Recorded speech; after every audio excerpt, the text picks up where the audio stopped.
எனக்காக டைம் கொடுத்து இந்த வீடியோ பார்க்குற உங்கள் எல்லாருக்குமே ரொம்ப நன்றி. நான் Mukhi. Already 11th எக்கனாமிக்கில் 7th lesson 8th lesson ரெண்டுமே பார்த்துட்டோம். இப்போ அடுத்த லெசன் 9th நம்ம டெவலப்மெண்டல் எக்ஸ்பீரியன்சஸ் ஆஃப் இந்தியா அப்படின்னு சொல்கிறாங்க. இந்தியாவுடைய மேம்பாட்டு அனுபவங்கள். சரி, அது என்ன மேம்பாட்டு அனுபவங்கள் என்ன சொல்ல போகிறாங்க இந்த லெசனில்? நமக்கு 1947 சுதந்திரம் கிடைச்சதுலேருந்து இந்தியா இன்றைக்கு வரைக்கும் எக்கனாமியில் என்னென்னலாம் பாதைகள் கடந்து வந்திருக்கு அப்படிங்கிறத சொல்கிறதா நமக்கு இந்த மேம்பாட்டு அனுபவங்கள் அப்படின்னு சொல்கிறாங்க. இப்போ எக்ஸாம்பிள், நம்ம ஒரு நாடு எப்படி அதனுடைய ரிசோர்ஸை யூஸ் பண்ணி மக்களுடைய வாழ்க்கை தரம், லைஃப் ஸ்டாண்டர்ட் ஆஃப் லைஃப் அதை எப்படி இன்க்ரீஸ் பண்ண போகிறாங்க, அதிகப்படுத்தியிருக்காங்க, டெவலப்மெண்ட் பண்ணியிருக்காங்க அப்படிங்கிறது தான் இந்த லெசனில் சொல்ல போகிறாங்க. அதுதான் கோர். சரி, நமக்கு 1947 1990 வரைக்குமே எப்படி இருந்துச்சு இந்தியாவுடைய 1947 47 1990 வரைக்குமே நமக்கு இந்தியாவுடைய எக்கனாமி என்ன கண்டிஷன் இருந்துச்சுன்னா க்ளோஸ்டு எக்கனாமியாக இருந்துச்சு. Closed economy. அப்போ 1991 அப்புறம் நியூ எக்கனாமிக் பாலிசி கொண்டு வந்தாங்க. அதுக்கப்புறம் ஓப்பன்டு எக்கனாமியாக மாறிடுச்சு. ஓகே, சரி, இது எப்படி ஷிஃப்ட் ஆச்சு, ஏன் ஷிஃப்ட் ஆச்சு அப்படிங்கிறது தான் இந்த லெசனில் சொல்கிறாங்க. நமக்கு தெரியும். இப்போ இன்னும் சிம்பிளாக சொல்லணுன்னா, ஜாயின்ட் ஃபேமிலியாக இருந்தோம்னு வச்சுக்கோங்களேன். நமக்கு 90 வரைக்கும் 1990 வரைக்குமே ஜாயின்ட் ஃபேமிலியாக இருந்தோம். அதாவது வெளியாட்களுக்கு யாருக்குமே அனுமதி கிடையாது, நம்மளும் வெளியில் போக மாட்டோம். ஆனால் நமக்கு 91 மேலே 1990 நியூ எக்கனாமிக் பாலிசி கொண்டு வந்ததுக்கப்புறம் நம்ம ஆட்கள் ஜாயின்ட் ஃபேமிலியிலேருந்து வெளியில் போயும் வேலை செய்ய ஆரம்பித்தாங்க, வெளியாட்கள் இங்கே வரவும் ஆரம்பித்தாங்க. அதுக்கப்புறம் ஓப்பன் ஃபேமிலியாக மாறிடுச்சு. இப்போ ஜாயின்ட் ஃபேமிலியாக இருந்தது ஓப்பன் ஃபேமிலியாக மாறிடுச்சு. எப்போ? 91 அப்புறம். சரி, அப்போ நமக்கு 1947 1990 வரைக்குமே நம்ம 5 இயர் பிளான் யூஸ் பண்ணிகிட்டு இருந்தோம். ரஷ்யாவை பார்த்து நமக்கு 5 இயர் பிளான் அப்படிங்கிறது சொல்லிட்டு இருந்தோம். அதில் பப்ளிக் செக்டார் யூனிட்ஸுக்கு அதிக முக்கியத்துவம் கொடுத்தோம், பப்ளிக் செக்டார்ஸ்க்கு. அப்போ 91 அப்புறம் 5 இயர் பிளான் யூஸ் பண்ணலையா அப்படின்னா அதுக்கப்புறமும் 5 இயர் பிளான் தான் நம்ம கண்டினியூ பண்ணோம். ஆனால் நம்மளுடைய எக்கனாமிக் பாலிசியை சேஞ்ச் பண்ணிக்கிட்டோம். எதனால்? நமக்கு அங்கே அப்போ கல்ஃப் வார் நடந்துச்சு.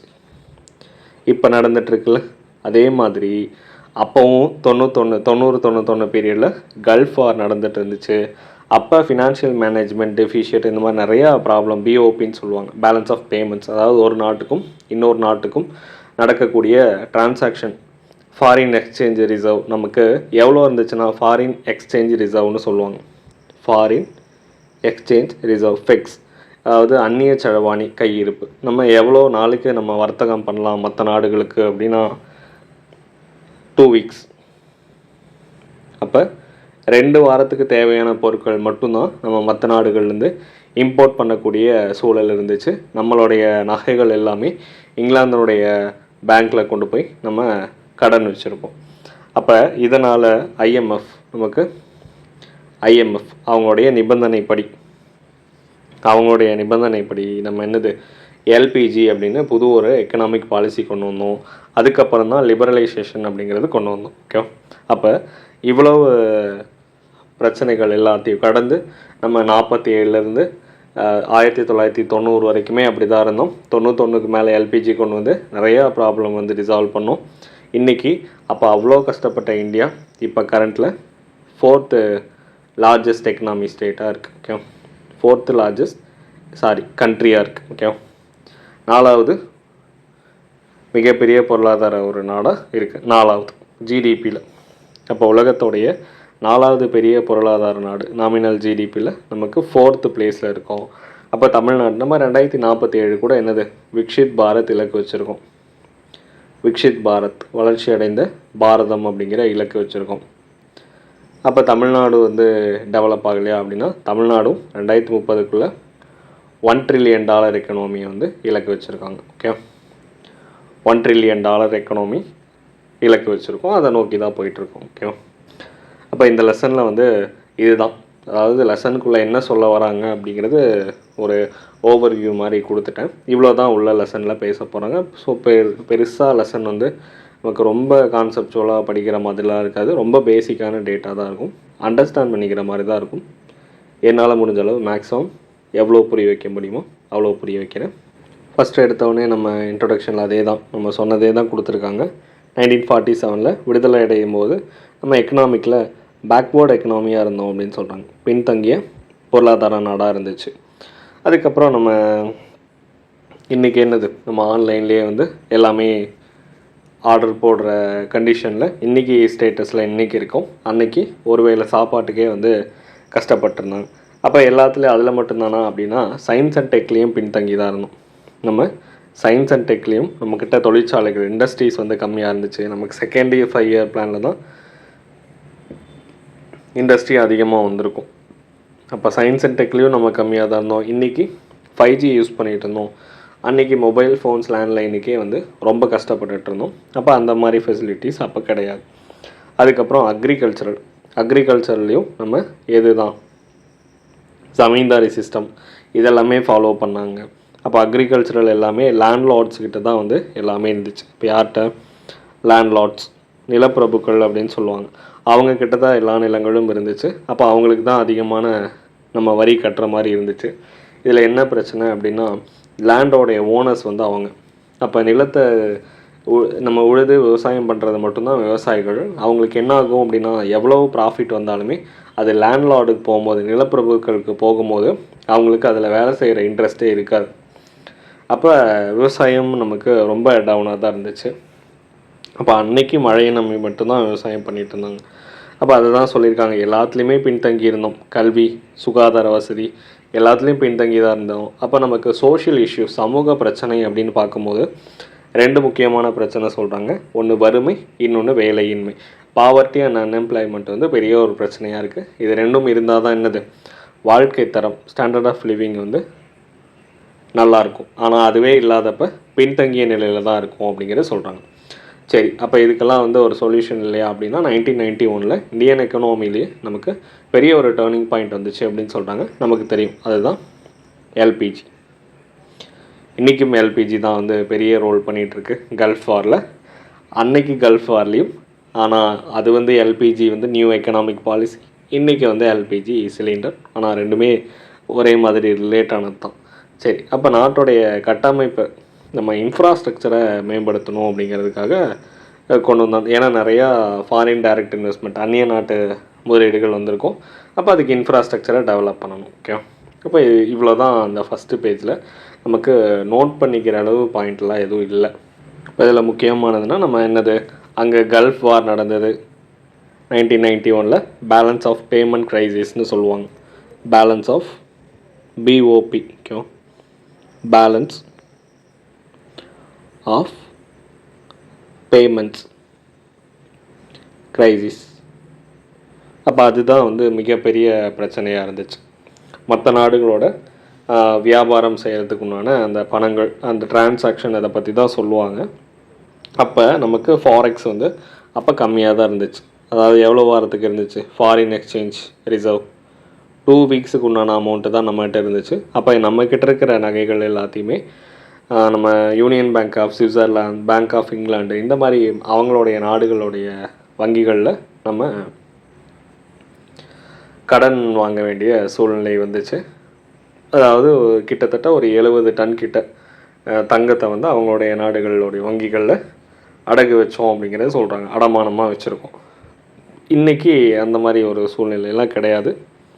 இன்றைக்கி ஃபாரின் எக்ஸ்சேஞ்ச் மட்டும் கிட்டத்தட்ட, அதாவது அப்ராக்சிமேட்டாக ஒரு 700 பில்லியன், ஓகே, 700 பில்லியன் வந்து நம்மக்கிட்ட இருக்குது அப்படிங்கிறத சொல்கிறாங்க. அதே மாதிரி தமிழ்நாட்டோடைய ஜிஎஸ்டிபியும், அதாவது இந்தியாவுடைய ஜிடிபி வந்து ஒரு 7% கிட்ட அப்ராக்சிமேட்டாக தான் நான் சொல்கிறேன். இது சேஞ்ச் ஆகிட்டே இருக்கும் வருஷம் வருஷம். அதே மாதிரி தமிழ்நாடோடதும் 14 கிட்டலாம் நம்ம பார்த்துருக்கோம். அப்போ நம்மளுடைய வளர்ச்சி விகிதம் இன்றைக்கி இந்த அளவுக்கு இருக்குது. ஆரம்பத்தில் அந்தளவு ரொம்ப கம்மியாக இருந்திருக்கு. ஓகே, அப்போ ஒரு பொருளாதார நடவடிக்கை, நம்ம எக்கனாமிக் இதெல்லாம் என்ன சொல்லுவாங்கன்னா, அப்போ ஜிடிபியோடைய பர்சன்டேஜ் வந்து 3.5 தான் இருந்துச்சு. அப்போ இதை வந்து ராஜ் கிருஷ்ணா அப்படிங்கிற ஒரு ஹிந்து ரேட் ஆஃப் க்ரோத் அப்படின்னு சொல்லுவாங்க. ஏன்னா இப்போதைக்கு நம்ம சோஷியலிசம், இந்திய கலப்பு பொருளாதாரம் அதை தான் பயன்படுத்திட்டு இருந்தோம். அப்போ அதுதான் வந்து ஹிந்து க்ரோத் ஆஃப் ரேட் அப்படிங்கிறது உள்ளே நம்ம பார்ப்போம் கடைசியாக டீட்டெயிலாக. இப்படிலாம் சொல்லியிருக்காங்க, இப்படிலாம் வந்து கிரிட்டிசிசம் பண்ணியிருக்காங்க. ஓகே, நமக்கு ஐஎம்எஃப்னு பார்த்தோம். ஐஎம்எஃப் உங்களுக்கான கொஷின், அதோடைய ஹெட் குவார்ட்டர்ஸ் எங்கே இருக்குது, எந்த வருஷம் தொடங்கினாங்க. அதே மாதிரி வேர்ல்ட் பேங்க், அதனுடைய ஹெட் குவார்ட்டர்ஸ் எங்கே இருக்குது, எந்த வருஷம் தொடங்கினாங்க. ரெண்டுமே நியர்பை தான் வரும், ஒரே பிளேஸ் தான் வரும் ஹெட் குவார்ட்டர்ஸ். அதை மட்டும் ஐடென்டிஃபை பண்ணி சொல்லுங்கள்.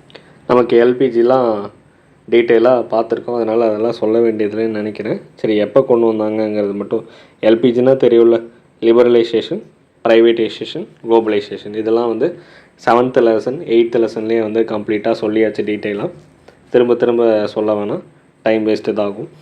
அப்போ லிபரலைசேஷன், தாராளமயமாக்கல், நிறையா லைசன்சிங் ராஜ். நமக்கு ஒரு தொழில் தொடங்கணும், அதிகமான கட்டுப்பாடுகள் இருந்துச்சு, அதை லிபரல் பண்ணி விட்டாங்க, அதுதான் லிபரலைசேஷன்.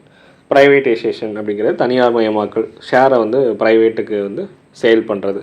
குளோபலைசேஷன்னா இந்தியாவுடைய ஒரு பொருள் நம்ம அமேசானில் கிடைக்கிற, அமெரிக்காவில் கிடைக்கிற பொருள் இந்தியாவில் நம்ம வாங்குகிறோம்.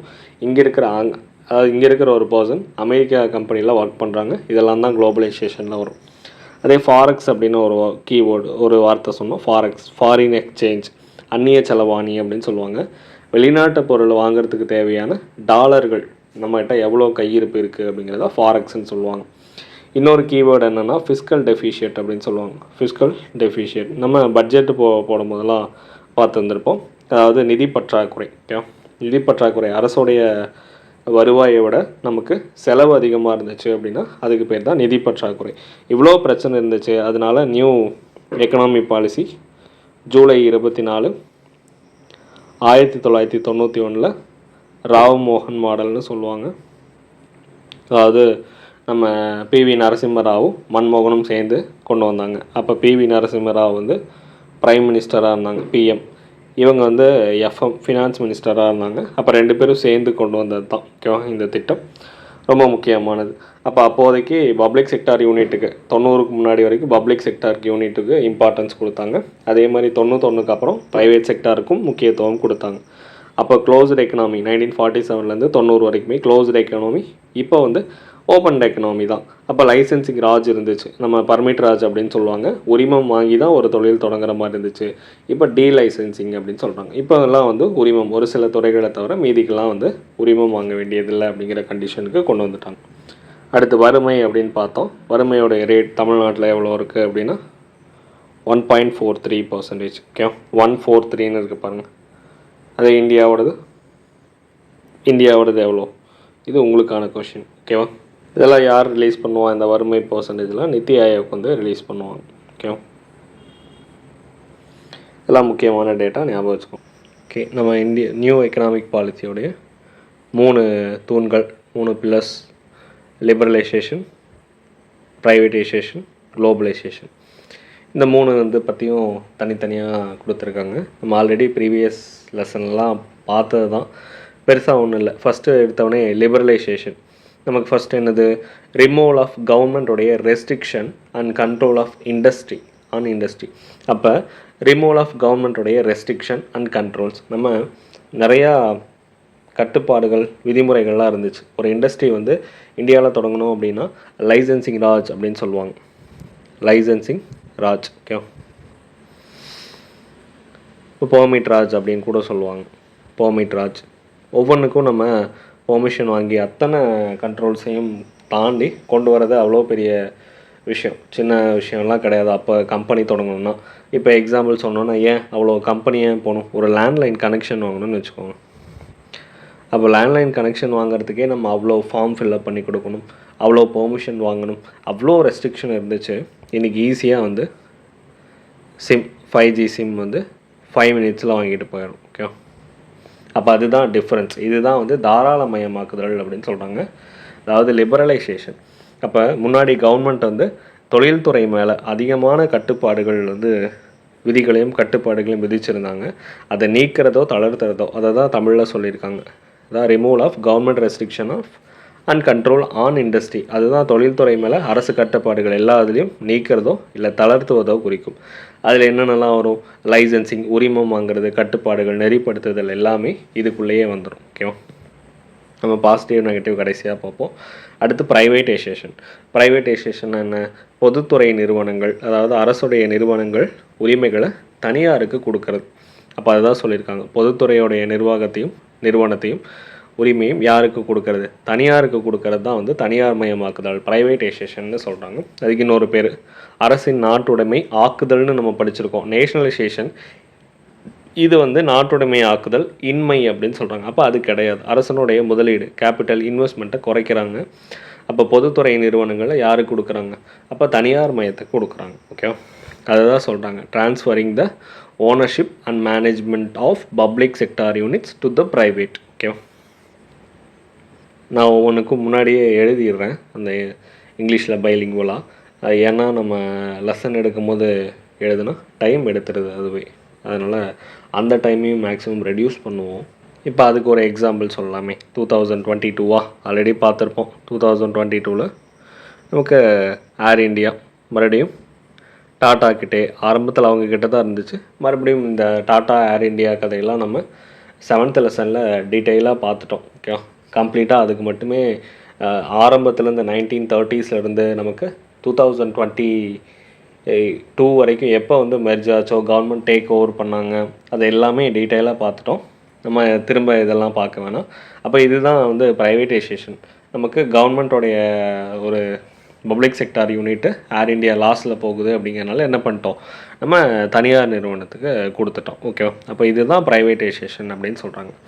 அதனுடைய எஃபிஷியன்சி சர்வீஸை இன்னும் அதிகப்படுத்துறதுக்காக என்ன பண்ணிட்டாங்க, ஹேண்ட் ஓவர் பண்ணிட்டாங்க ப்ரைவேட். அப்போ அதுதான் சொல்லியிருக்காங்க. அடுத்து globalization, integrating the domestic economy with world economy அப்படின்னு சொல்கிறாங்க. இப்போ ஒன்றும் இல்லை, நம்ம இப்போ சொன்னோம்ல, அங்கே அமெரிக்காவில் இருக்கக்கூடிய அமேசானோடைய ஒரு பொருள் இங்கே நம்ம ஈஸியாக ஆர்டர் பண்ணுறோம். அடுத்து நம்ம கொரியாவுடைய சாம்சங், இந்த மாதிரி மொபைல்ஸ் எல்லாமே இங்கே கொண்டு வராங்க. ஓகே, அப்போ ஒவ்வொரு ஜப்பானுடைய சுசுகி இந்த மாதிரி காரில் வந்து இன்றைக்கி நம்ம போகிறோம் அப்படின்னா அதுக்கான காரணம் குளோபலைசேஷன். அப்போ integrating domestic economy with world economy அப்படின்னு சொல்கிறாங்க. அப்போ நம்மளுடைய உள்நாட்டு பொருளாதாரத்தையும் உலக பொருளாதாரத்தையும் இணைக்கிறது. அப்போ இதுக்கு நம்ம இந்த சுங்க வரி, டேக்ஸ் இதெல்லாம் வச்சுருந்துருப்பாங்களே, அதெல்லாம் என்ன பண்ணிட்டாங்க, ரெடியூஸ் பண்ணிட்டாங்க. ஓகேவா? அப்போ அதெல்லாம் ரெடியூஸ் பண்ணுறது மூலிமா இவங்களுக்கு நிறையா பொருள் நம்ம இம்போர்ட் பண்ண ஆரம்பிக்கலாம். ஃபாரின் டைரக்ட் இன்வெஸ்ட்மெண்ட் வரும். எஃபிஐனா என்ன அப்படிங்கிறது உங்களுக்கான கொஷின். ஓகேவா? ஃபாரின் டைரக்ட் இன்வெஸ்ட்மெண்ட் இங்கே கொண்டு வருவாங்க, எஃபிஐக்கான உதவுகள் திறப்பாங்க அப்படின்னு சொல்கிறாங்க. அப்போ இதுதான் உலகமயமாதல். ஓகேவா? ரொம்ப முக்கியமானது. சரி, அதோடைய பாசிட்டிவ் நெகட்டிவ் கொடுத்துருக்காங்க பாருங்கள். லிபரலைசேஷனுடைய பாசிட்டிவ், வெளிநாடு முதலீடு அதிகரிப்புனா ஃபாரின் இன்வெஸ்ட்மெண்ட்டு. நம்ம வெளிநாட்டிலேருந்து ஒரு கம்பெனி இந்தியாவில் தொடங்குறாங்க அப்படின்னா நமக்கு இங்கே அவங்க இன்வெஸ்ட் பண்ணுவாங்க, அதனால் ஃபாரின் டைரக்ட் இன்வெஸ்ட்மெண்ட் அதிகமாகும். ரெண்டாவது உற்பத்தி அதிகரிப்புன்னு வச்சுக்கோங்களேன். அது என்னது, நிறையா நிறுவனங்கள் இங்கே வந்து தொடங்குறதுனால பொருட்களுடைய உற்பத்தி அதிகமாகும். இப்போ எக்ஸாம்பிள் இது வந்து வெளிநாடு நிறுவனங்கள், நம்ம அமேசான் இந்த மாதிரி வச்சுக்கலாமே, டெஸ்லா. இங்கே என்னென்ன நமக்கு நிறையா இது இருக்குல்ல, நம்ம வியட்நாமோடைய வின்ஃபாஸ்ட் தமிழ்நாட்டில் கூட தொடங்கியிருக்கிறாங்க, இவி எலக்ட்ரிக் வெஹிக்கிள். அப்போ ஃபாரின் டைரக்ட் இன்வெஸ்ட்மெண்ட் இங்கே வருது. ஓகே, அந்த மாதிரி கம்பெனிஸ் இங்கே வந்து தொடங்குறாங்க, அதனால் வெளிநாடு முதலீடு அதிகரிக்கும்னு சொல்கிறாங்க. அடுத்து இன்க்ரீஸ்டு ப்ரொடக்ஷன். ஓகே, நிறையா கம்பெனிஸ் இங்கே தொடங்கும் போது நமக்கு என்ன ஆகும், இங்கே வந்து உற்பத்தி அதிகமாகும். அதுதான் இன்க்ரீஸ்டு இன் ப்ரொடக்ஷன். ஓகே, அப்போ அந்த காலத்தில் ஒரே ஒரு பிராண்ட் மட்டும்தான் இருந்துச்சு அப்படின்னா ஏதாவது பொருள், இன்றைக்கி நிறையா பிராண்டு ஒரே ப்ராடக்ட் வந்துருச்சு. அதுக்கப்புறம் அவங்களுடைய டெக்னாலஜிஸ் எல்லாமே இங்கே கொண்டு வருவாங்க. Technology development. Okay, development. அப்போ அவங்களுடைய பழைய என்னென்னலாம் வந்து நம்ம யூஸ் பண்ணுறோமோ பழைய இதுதான் நெட்ஒர்க்ஸ். இப்போ எக்ஸாம்பிள் வந்து 5G நெட்ஒர்க்ஸ் வந்து 5G இருக்குது. அப்போ ஸ்மார்ட் ஃபோன்ஸ்லாம் வந்துடுச்சு. இப்போ அவங்களுடைய சாஃப்ட்வேர்ஸ்லேருந்து அவங்களுடைய ஹார்ட்வேர்ஸ்லேருந்து நம்மளும் யூஸ் பண்ண ஆரம்பிப்போம். அடுத்து ஜிடிபி வளர்ச்சி, நமக்கு ஜிடிபி வந்து க்ரோத் ஆகும் அப்படின்னு சொல்கிறாங்க. சரி, இதில் நெகட்டிவ்னா என்னென்னு பார்க்கும்போது அன்எம்ப்ளாய்மெண்ட். First எடுத்தவொடனே unemployment. அவங்க என்ன பண்ணுவாங்க, ஃபாரின்லேருந்து ஒரு கம்பெனி வருது அப்படின்னா மிஷினரிஸ் வந்து நிறையா கொண்டு வருவாங்க. அப்போ பழைய கம்பெனிஸில் நம்ம மேன்டு சோர்ஸ் தான் இருக்கும். அப்போ அவங்க மிஷினரிஸ் டெக்னாலஜி கொண்டு வரும்போது அதனால் வேலையின்மை அதிகமாகும். இங்கே வந்து புதுசாக டெக்னாலஜியோட கம்பெனிஸ் திறக்கும் போது பழைய டெக்னாலஜி யூஸ் பண்ணுற கம்பெனிஸ்லாம் க்ளோஸ் பண்ணுற சுச்சுவேஷன் வரும். அப்போ அது மூலியமாகவும் வேலை வாய்ப்பு குறையும். இப்போ தான் சொன்னோம் சுங்க வரி இதெல்லாமே குறைக்கிறாங்க. ரிடக்ஷன் இன் டேக்ஸ் ரெவன்யூ, நமக்கு டேக்ஸ் ரெவன்யூ வந்து என்ன ஆகுது, ரிடக்ஷன் ஆகுது, ரெடியூஸ் ஆகுது. அப்போ வெளிநாட்டு நிறுவனங்கள் நம்ம அட்ராக்ட் பண்ணுறதுக்காக நிறையா அவங்களுக்கு டேக்ஸில் டிஸ்கவுண்ட் கொடுக்குறோன்னு வச்சுக்கோங்களேன். அவங்களுக்கு ரிலாக்ஸேஷன் கொடுக்குறோம், இதை நீங்கள் கட்ட வேண்டியதில்லை 1 வருஷத்துக்கு 2 வருஷத்துக்கு அப்படின்னு. அது 1 வருஷம் 2 வருஷம் இருந்தாலுமே அவங்களுக்கு என்னது, இதுக்கு அவங்களுடைய டேக்ஸ் ரெவன்யூ கவர்மெண்ட்டோடது கண்டிப்பாக பாதிக்கப்படும் அப்படின்னு தான் சொல்கிறாங்க. ஓகே, அதே குளோபலைசேஷனுடைய பாசிட்டிவ் பார்த்தோன்னா மார்க்கெட் எக்ஸ்பேன்ஷன் அப்படின்னு சொல்கிறாங்க.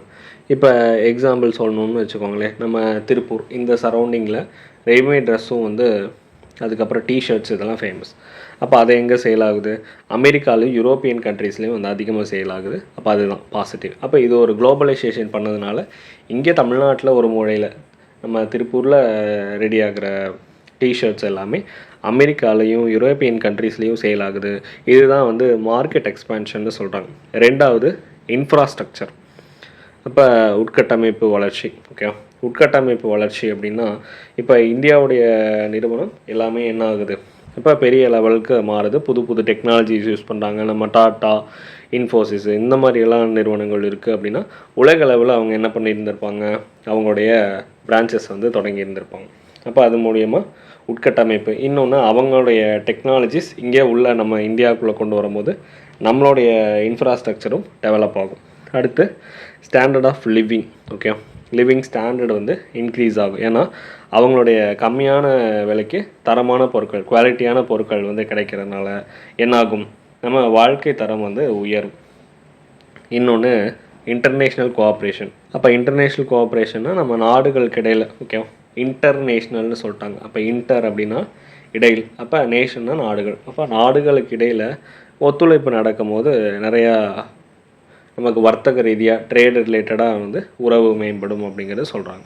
அதே நெகட்டிவ் என்னது, இன்டென்ஸ் காம்படிஷன்னு சொல்கிறாங்க. இன்டென்ஸ் காம்படிஷன் அதாவது ஒரு கம்பெனி, மல்டிநேஷ்னல் கம்பெனி எம்என்சி வந்து இந்தியாவுக்குள்ளே வருதுன்னு வச்சுக்கோங்க. அப்போ இங்கே இருக்கிற லோக்கல் டொமஸ்டிக் இண்டஸ்ட்ரீஸ்லாம் என்ன ஆகும், அப்போ அதெல்லாம் வந்து பாதிக்கப்படும். எம்என்சியோடைய போட்டி போட முடியாமல் அந்த டொமஸ்டிக் இண்டஸ்ட்ரீஸ் எல்லாமே கண்டிப்பாக பாதிக்கப்படும். இப்போ எக்ஸாம்பிள் என்னென்னா, நம்ம பெரிய பெரிய சூப்பர் மார்க்கெட்ஸ், மால்லாம் வந்துச்சுல்ல, மால், சூப்பர் மார்க்கெட், அதுக்கப்புறம் வந்து அமேசான்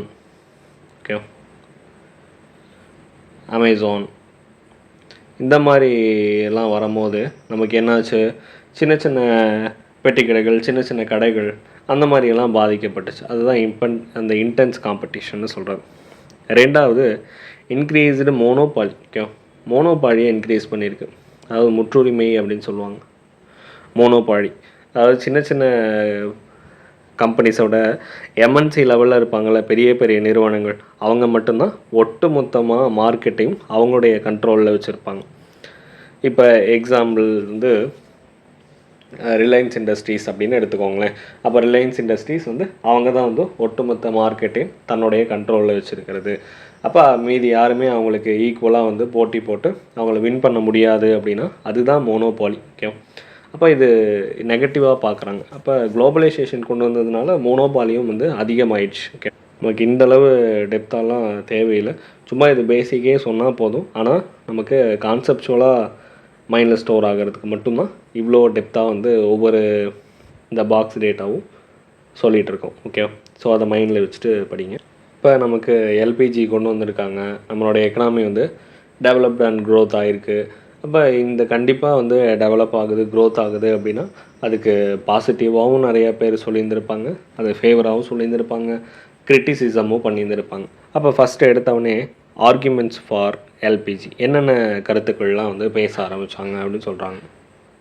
இப்போ ஆரம்பத்தில் ஒரு கம்பெனி தொடங்கணும் அப்படின்னா துவங்க இயலாத அளவுக்கு கட்டுப்பாடுகள் இருந்துச்சு அப்படின்னு சொல்கிறாங்க. இன்றைக்கி ஈஸியாக வந்து ஒரு ஸ்டார்ட் அப் கம்பெனி வந்து தொடங்கிட்டு போயிடலாம், அந்தளவு டெவலப் ஆகிருக்கு.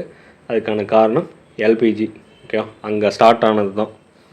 அப்போ ஆரம்பத்தில் தொழில் தொடங்குறதுக்கு ஏகப்பட்ட கட்டுப்பாடுகள் இருந்துச்சு. அதை ஈஸியாக்கணும் அப்படின்னா எல்பிஜி தேவைப்பட்டுச்சு கண்டிப்பாக. இன்றைக்கி ஸ்டார்ட் அப் வந்து ஈஸ் ஆஃப் டூயிங்கில் ஈஸ் ஆஃப் பிஸ்னஸ் டூயிங் அப்படின்னு சொல்கிறாங்களே, ஈஸியாக வந்து தொழில் தொடங்குறதுக்கான காரணம் ஆரம்பத்தில் இந்த எல்பிஜி. சரி, நமக்கு பொருளாதார வளர்ச்சியில் யாருக்கு, தனியார் துறைக்கு, ப்ரைவேட் செக்டார்ஸுக்கு வந்து போதுமான வாய்ப்பு, அவங்களுக்கான ஆப்பர்ச்சுனிட்டி கிடைக்கப்படல. ஓகே, இன்றைக்கி வந்து தனியார் துறைகள் வந்து வந்ததுனால நிறையா போட்டி, காம்படிஷன் வந்து உருவாயிடுச்சு. அதனுடைய பொருளுடைய ரேட்டும் வந்து குறைய ஆரம்பிச்சுது. ஆனால் தரமும் கூட ஆரம்பிச்சு. ஏன்னா ஒவ்வொருத்தரும் போட்டி போட்டு கொடுக்க ஆரம்பிச்சிட்டாங்க. அப்போ முன்னாடி இப்போ எக்ஸாம்பிள் வந்து பிஎஸ்என்எல் நெட்வொர்க் மட்டும்தான் இருந்துச்சு. அப்போ அதுக்கப்புறம் ப்ரைவேட்டைசேஷன் பண்ணதுக்கப்புறம் ஏர்டெல், அதுக்கப்புறம் இன்றைக்கி வந்து ஜியோ, இந்த மாதிரி கம்பெனிஸ் எல்லாம் வந்து இப்போதைக்கு ட்ரெண்டில் வந்து இருக்குது ப்ரைவேட்டைசேஷனில் பார்த்தோம்னா. அப்போ அவங்க என்ன பண்ணுறாங்க, இவங்கெல்லாம் வந்ததுக்கப்புறம் நிறையா நிறுவனங்கள் வந்ததுக்கப்புறம் ஒவ்வொருத்தரும் போட்டி போட்டு இன்டர்நெட் டேட்டா எல்லாமே ரொம்ப கம்மியான விலையில் கொடுக்க ஆரம்பிச்சிட்டாங்க. இப்போ அது போக வளர்ச்சி குன்றிய நாடுகள், அப்போ டெவலப்பே ஆகாத கண்ட்ரிஸ் வந்து அந்த நாடுகளுடைய உதவி இல்லாமல் வளர்ந்த நாடுகள் இன்னும் அவங்க வளரணும், டெவலப்டு கண்ட்ரிஸ் வந்து டெவலப் ஆகணும், இன்னும் டெவலப் ஆகணும் அப்படின்னா அந்த நம்மளை மாதிரி நம்ம வந்து வளர்ந்து கொண்டிருக்கும் ஓகே டெவலப்பிங் கண்ட்ரி அவங்க இன்னும் டெவலப்படே ஆகலை அப்படிங்கிற நம்ம எப்படி சொல்லலாம், ஆஃப்ரிக்கா இந்த மாதிரி கண்ட்ரிஸோடைய உதவி இல்லாமல் நமக்கு என்ன பண்ண முடியாது, டெவலப்டு கண்ட்ரிஸ் வந்து அதுக்கு மேலே அவங்க க்ரோத் ஆகணும் அப்படின்னா கண்டிப்பாக முடியாது. ஏன்னா டெவலப்பிங் கண்ட்ரீஸில் தான் இயற்கை வளங்கள் எது, ஹியூமன் ரிசோர்ஸு, நேச்சுரல் ரிசோர்ஸ் எல்லாம் வந்து கொஞ்சம் கொஞ்சமாக நம்மளுடைய கண்ட்ரீஸில் இருந்தால் அவங்க எடுத்துகிட்டு போகிறாங்க, அதாவது டெவலப்டு கண்ட்ரிஸ். ஏன்னா இங்கே தான் வந்து அதிகமாக இருக்குது. ஓகேவா, அது முக்கியமானது. இப்போ எக்ஸாம்பிள் வந்து அமெரிக்காவில் 30 கோடின்னு எடுத்துக்குவோம். கார் வந்து உற்பத்தி பண்ணுறாங்க, ஒரு கார் கம்பெனி. ஓகேவா, இப்போ 30 கோடியில் அத்தனை பேர்ட்டையுமே கார் இருக்குதுன்னு வச்சுக்குவோம். அப்போ அவ்வளோ பேர்ட்டையும் கார் இருக்குன்னா அப்போ ரிமைனிங் அவங்க இதுக்கு மேலே பொருளை வந்து உற்பத்தியே செய்ய முடியாது. அப்போ அந்த கம்பெனியை க்ளோஸ் பண்ண வேண்டியது தான் சூழ்நிலை. அமெரிக்காவில் மட்டும் விற்கிறாங்க அப்படின்னா. ஆனால் அதை இந்தியாவில் கொண்டு வந்து சேல் பண்ணுறாங்கன்னு வைங்க. இந்தியாவில் வந்து 140 கோடி 140 ப்ளஸ் க்ரோர் இருக்கிறாங்க அப்படின்னா அங்கே ஒரு 50 க்ரோர்கிட்ட இருக்குதுன்னு வச்சுக்கோமா. அப்போ 50 கோடிகிட்ட கார் இருக்குது. ஒரு எக்ஸாம்பிளுக்கு தான் சொல்கிறேன். 50 கோடி கார் இருக்குன்னா அவங்க இன்னும் என்ன பண்ணலாம், 50 கோடி காரை உற்பத்தி பண்ணலாம். இப்போ நம்ம நாடுகள் மட்டும் இல்லை, மற்ற நாடுகள்லையும் இதே மாதிரி சேல் பண்ணுவாங்க. அந்த கார் கம்பெனி இயங்கிட்டே தான் இருக்கும். அப்போ இதுலேருந்து நான் என்ன சொல்ல வரேன்னா, அவங்க டெவலப்பிங் கண்ட்ரியை ஒரு மார்க்கெட்டாக வந்து யூஸ் பண்ணிக்கிறாங்க அப்படின்னு சொல்கிறாங்க. ஓகே, அப்போ வளர்ந்த நாடுகள் டெவலப்டு கண்ட்ரிஸு என்ன பண்ணுறாங்க, பின்தங்கிய நாடுகளில் அப்போ டெவலப்டே ஆகாத கண்ட்ரிஸில் போய் அதிகமாக அவங்க இன்வெஸ்ட் பண்ணுறாங்க. ஏன்னா அவங்களுக்கான ப்ராஃபிட் அதில் தான் இருக்குது. பழைய டெக்னாலஜி எல்லாமே வந்து மாறிட்டு இப்போ அவங்க வந்ததுனால புது புது டெக்னாலஜிஸ் வந்து நம்ம யூஸ் பண்ண ஆரம்பிச்சிட்டோம். அப்போ இதெல்லாம் நமக்கு பாசிட்டிவாக இருக்குது. எல்பிஜி யூஸ் பண்ணுறதுல பாசிட்டிவாக இருக்குது. ஓகே, இப்போ எல்பிஜி வந்ததுனால என்னென்னலாம் எதிரான கருத்துக்கள் வந்து சொல்கிறாங்க, எல்பிஜிக்கு எதிரான கருத்துக்கள், ஆர்கியூமெண்ட்ஸ் எகெயின்ஸ்ட் எல்பிஜி. ஓகேவா, ஃபர்ஸ்ட் எடுத்தவொடனே என்ன சொல்கிறாங்கன்னா, huge MNC had better technology. அப்போ அவங்கக்கிட்ட என்ன இருக்குது, பெட்டரான டெக்னாலஜி இருக்கும், கேபிட்டல் வந்து அதிகமாக வச்சுருப்பாங்க. இதெல்லாம் என்ன ஆகுது, making it hard for small local industries அப்படின்னு சொல்கிறாங்க. சின்ன சின்ன உள்நாட்டில் தொழிற்சாலை வச்சுருக்கக்கூடிய சின்ன சின்ன ஓனர்கள் பாதிக்கப்படுவாங்க. அதில் வேலை செய்கிற மக்களும் கண்டிப்பாக பாதிக்கப்படும். அதை தான் இங்கே சொல்லியிருக்காங்க. தாராளமயமாக்கல் அப்படிங்கிறது வெளிநாட்டில் இருக்க பெரிய கம்பெனிகள் இங்கே வந்து ஈஸியாக வந்து தொழில் தொடங்கிடுறாங்க. அப்போ இங்கே இருக்கக்கூடிய உள்நாட்டு நிறுவனங்கள் பாதிப்பாகுது. இப்போ எக்ஸாம்பிள் சொல்லணும்னு வச்சுக்கோங்களேன், நம்ம ரிலையன்ஸ் இண்டஸ்ட்ரீஸே எடுத்துக்கலாமா.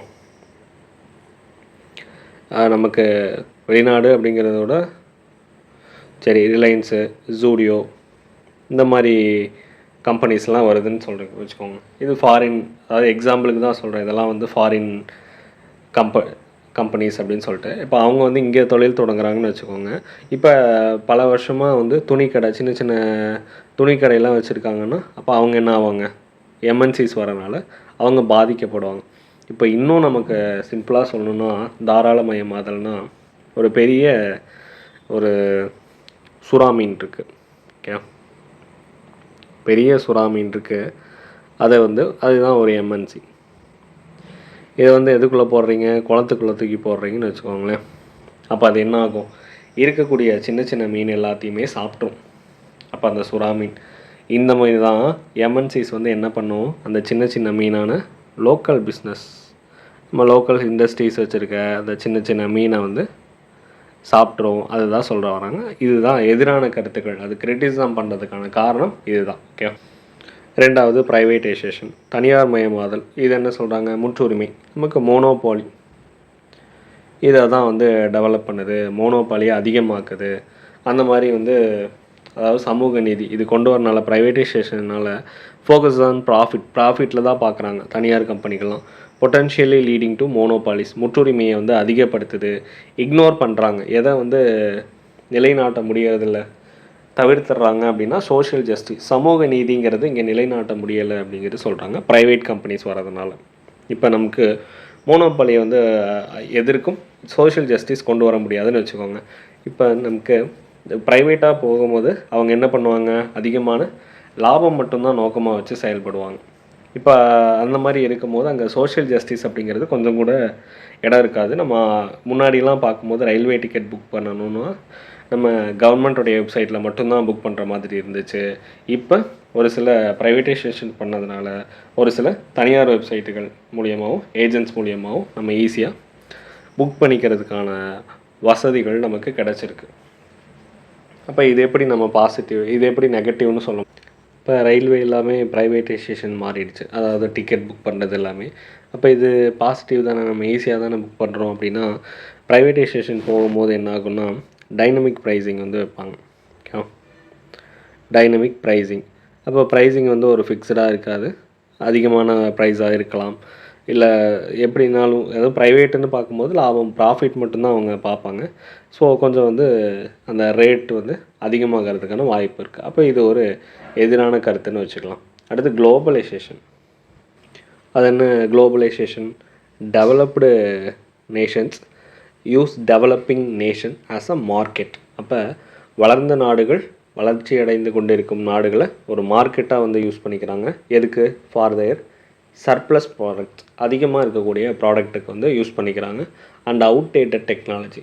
இப்போ எக்ஸாம்பிள் ஒரு கண்ட்ரி இருக்குது, அவங்க இன்னும் 3G 4G தான் யூஸ் பண்ணுறாங்கன்னு வச்சுக்கோங்க. அப்போ நம்ம சைனா மாதிரி USA மாதிரியான கண்ட்ரிஸ் வந்து என்ன பண்ணுறாங்கன்னா 5G 6G வந்துடுச்சுன்னு வச்சுக்கோங்க. அப்போ இந்த 5G 6G எல்லாம் தாண்டி போயிட்டுருக்கு. அப்போ அந்த உடைய எக்யூப்மெண்ட்ஸ் எல்லாத்தையும் இந்த கண்ட்ரிஸுக்கு, அந்த டெவலப்பே ஆகாத கண்ட்ரிஸ்க்கு சேல் பண்ணுறாங்க. அப்போ இப்படி தான் வச்சுக்கோங்க நம்ம ரிசோர்ஸ். அப்போ அதாவது USA சைனாலாம் என்ன பண்ணுது, ஏழை நாடுகள் என்னென்னலாம் புவர் கண்ட்ரிஸாக இருக்கோ அங்கே நேச்சுரல் ரிசோர்ஸை வந்து கம்மியான ரேட்டுக்கு வாங்கி அதை வேறு ஒரு ப்ராடக்டாக மாற்றி அதே கண்ட்ரியில் மார்க்கெட்டில் சேல் பண்ணுறது தான் நமக்கு குளோபலைசேஷன் அப்படின்னு எடுத்துக்கலாம். ஓகே, அப்போ வளர்ந்த நாடுகள் வளரும் நாடுகளுடைய வளங்களை சுரண்டுது அப்படின்னு சொல்கிறாங்க. உலகமயமாதல் ஒரே குடையின் கீழ் கொண்டு வந்தது. அப்போ அதை தான் சொல்லியிருக்காங்க. அப்போ வளர்ச்சி குறைந்த நாடுகளுடைய நலன்கள் புறக்கணிக்கப்படுதுங்க. ஓகே, அப்போ வளர்ந்த நாடுகள் அவங்களுடைய பொருளாதார சிக்கல்கள் வணிகத்தின் வாயிலாக வளரும் நாடுகளுக்கு பரவின. அப்போ எல்லாம் நம்மளுடைய பகுதிகளுக்கு பரவ ஆரம்பிச்சிட்டாங்க. அதுதான் குளோபலைசேஷன். இப்போ 1991 அப்புறம் என்னென்னலாம் சேஞ்சஸ் இந்தியாவில் நடந்திருக்கு அப்படின்னா, அந்நிய செலவாணி வந்து அதிகரிச்சிருக்கு, ஃபாரெக்ஸ் வந்து இன்க்ரீஸ் ஆகிருக்கு. ஃபாரெக்ஸ் இன்க்ரீஸ் ஆகுது அப்படின்னா என்னது? நம்ம அதிகமான ஃபாரின் எக்ஸ்சேஞ்ச், நம்மளுடைய கஜானா வந்து நிரம்பிகிட்டே இருக்குதுன்னு வச்சுக்கோங்களேன். அப்போ வந்து 2 வாரத்துக்கு உண்டான கையிருப்பு தான் நம்ம இது. அதாவது இந்த பொருள் வெளிநாட்டில் ஒரு நாடுகளில் பொருள் வாங்கிறதுக்கு உண்டான அமௌண்ட்டுன்னு வச்சுக்கோங்க சிம்பிளாக. அப்போ நம்ம 2 வாரத்துக்கு உண்டான அமௌண்ட்டு தான் இருந்துச்சு. நம்ம என்ன பண்ணோம்? நம்ம IMF, வேர்ல்டு பேங்க் இந்த மாதிரி நம்ம கடன் வாங்க ஆரம்பித்தோம். ஆனால் இன்றைக்கி அப்ராக்சிமேட்டாக ஒரு 700 பில்லியனை தாண்டி நம்மளுடைய ஃபாரின் எக்ஸ்சேஞ்ச் அந்த அளவுக்கு நம்ம வாங்கிக்கிற அளவுக்கு முன்னேறி இருக்கும். ரெண்டாவது தொழில்மயமாதல், இண்டஸ்ட்ரியலைசேஷன். ஓகே, இண்டஸ்ட்ரியலைசேஷன் அப்படி பார்க்கும்போது இப்போதைக்கு எங்கே பார்த்தாலுமே ஐடி இப்போ எங்கே பார்த்தாலுமே ஐடி ஹப்ஸாக இருக்குது. நமக்கு தமிழ்நாட்டிலே ஓசூர், ஓகே, அதுக்கப்புறம் நம்ம தூத்துக்குடி, ஸ்ரீபெரும்புதூர், இதெல்லாம் EV ஹப்பாக மாறி இருக்குல்ல, எலக்ட்ரிக் வெஹிக்கிள்ஸோட ஹப்பாக மாறி இருக்கு. அப்போ இதுதான் தொழில்மயமாதலுடைய வளர்ச்சி. அடுத்து கன்சப்ஷன் அதிகமாகிடுச்சு, நுகர்வு முறை வந்து மேம்பட ஆரம்பிச்சிச்சு, நமக்கு EMI கலாச்சாரம் வந்துடுச்சு, நிறைய பொருள் நம்ம வாங்க ஆரம்பிச்சிட்டோம், UPI வந்து யூஸ் பண்ண ஆரம்பிச்சிட்டோம், ஜிபே, நமக்கு இந்த மாதிரி ஃபோன்பே, இந்த மாதிரி அதிகமாக கிராமப்புறங்களில் கூட நம்ம பயன்படுத்த ஆரம்பிச்சிட்டோம். இது ஒரு முக்கியமானது. 4வது இன்ஃப்ராஸ்ட்ரக்சர் வந்து டெவலப் ஆக ஆரம்பிச்சிச்சு. நமக்கு மெட்ரோ, 4 வழிச்சாலை, பாரத் ரயில், இந்த மாதிரி நிறையா வந்து கனெக்டிவிட்டிஸ் கொண்டு வந்ததுனால நமக்கு இதெல்லாம் தான் 1991க்கு அப்புறம் இந்தியாவில் என்னென்ன ஏற்பட்ட மாற்றங்கள்னால் இது தான். ஓகேவா. நமக்கு ஃபாரின் எக்ஸ்சேஞ்ச் அப்படின்னு பார்க்கும்போது நமக்கு 2 ஆக்ட் இருந்துச்சு. ஓகேவா. ஃபெரா, அடுத்து ஃபேமா. ஃபெரா, ஃபேமா 1973 ஒன்று, அடுத்து 1999 ஒன்று. 2 ஆக்ட் ஃபெரா, ஃபேமா ஞாபகம் வச்சுக்கோங்க. நமக்கு ஃபெரா அப்படின்னா ஃபாரின் எக்ஸ்சேஞ்ச் ரெகுலேஷன் ஆக்ட், அதே ஃபெமா அப்படின்னா அதே ஃபாரின் எக்ஸ்சேஞ்ச் மேனேஜ்மெண்ட் ஆக்ட். பேர்லேயே இருக்குது பாருங்கள், ரெகுலேட் பண்ணுறது, இது மேனேஜ் பண்ணுறது. இப்போ ஒரு குறிப்பிட்ட அமௌண்ட் வந்து வச்சுருக்காங்கன்னு வச்சுக்கோங்களேன். தமிழில் என்ன சொல்லுவாங்கன்னா அந்நிய செலவாணி ஒழுங்குமுறை சட்டம். ஃபெரா அப்படின்னா அந்நிய செலவாணி ஒழுங்குமுறை சட்டம், இது வந்து அந்நிய செலவாணி மேலாண்மை சட்டம். ஒரு குறிப்பிட்ட அமௌண்ட் வெளிநாட்டு பணம் வச்சுருக்கிறதே குற்றம் மாதிரி சொன்னது எதுனா ஃபெரா. ஃபெரானா ஃபியர். ஓகேவா. எப்போவுமே பயந்துகிட்டே இருக்கணும் அப்படின்னு ஞாபகம் வச்சுக்கோங்க. சிஆர்பிசி அப்போ தான் கிரிமினல் ப்ரொசீஜர் கோட். ஓகேவா. அப்போ சிஆர்பிசி கேஸ் அப்போ ஃபைல் பண்ணுவாங்கன்னு எப்போவுமே பயந்துக்கிட்டே இருக்கணும். ஃபெமா அப்படின்னா நமக்கு 1999 மேனேஜ்மெண்ட். ஓகேவா. அப்போ இது என்னாச்சு, இது வந்து அந்நிய செலவாணியை மேலாண்மை பண்ணுறதுக்கான சட்டம். அப்போ அது வந்து அந்நிய செலவாணி ஃபாரின் எக்ஸ்சேஞ்ச் வச்சுருக்கிறதே வந்து குற்றம் மாதிரி சொன்னாங்க. அப்போ வெளிநாடு கம்பெனிகள்லாம் வந்து குறிப்பிட்ட, அதாவது கம்பெனிஸ் இவ்வளோ குறிப்பிட்ட அமௌண்ட்டுக்கு மேலே வச்சுருக்கிறதே குற்றம், ஏதாவது வெளிநாட்டு பணத்தை. ஆனால் இது வந்து அதை மேனேஜ் பண்ணுறதுக்கான ஒரு சில விதிமுறைகள் கொண்டு வந்தாங்க, அதுதான் ஃபெமா. ஓகேவா. அதே நம்ம இன்ஃப்ராஸ்ட்ரக்சர்லாம் பார்த்தோம், அதெல்லாம் டெவலப் பண்ணுறதுக்கு பிஎம் கதி சக்தி. ஓகேவா. இந்த ஸ்கீம் எந்த வருஷம் அப்படிங்கிறது உங்களுக்கான கொஷின். பிஎம் கதி சக்தி. அப்போ எல்பிஜி கொண்டு வந்ததுக்கப்புறம் உள்நாட்டு தொழில்கள், நம்ம லோக்கல் இண்டஸ்ட்ரீஸ்லாம் பாதிக்கப்பட்டுச்சு. எக்ஸாம்பிள் வந்து அமேசான், மீஷோ இந்த மாதிரி வந்து வெப்சைட் போர்ட்டல்லாம் வந்து கொண்டு வந்ததுனால நம்ம உள்ளூரில் இருக்க லோக்கல் துணி கடைகளாக பாதிக்கப்பட்டுச்சு. அதே வேலை வாய்ப்பின்மை அதிகமாச்சு. என்ன அப்படின்னா முன்னாடிலாம் நமக்கு இயந்திரங்கள் இதெல்லாம் கிடையாது. அப்போ நம்மளே ஹியூமன் ரிசோர்ஸே வந்து வேலை செய்யணும். அப்போ வேலை வந்து நிறைய பேருக்கு வேலை வாய்ப்பு கொடுக்குற மாதிரி இருந்துச்சு. ஆனால் இப்போ மிஷின்ஸ் வந்து 10 பேரோடைய வேலையை செய்யுது. ஓகே. முன்னாடிலாம் பேங்க்கில் ஒரு 10 பேரை வந்து உட்காந்து வேலை செஞ்சாங்கன்னா இப்போ என்ன பண்ணுது, நமக்கு எல்லாமே ஏடிஎம்லேருந்து ஒன்றும் இல்லை, பாஸ்புக் என்ட்ரி கூட மிஷின் வந்துடுச்சா.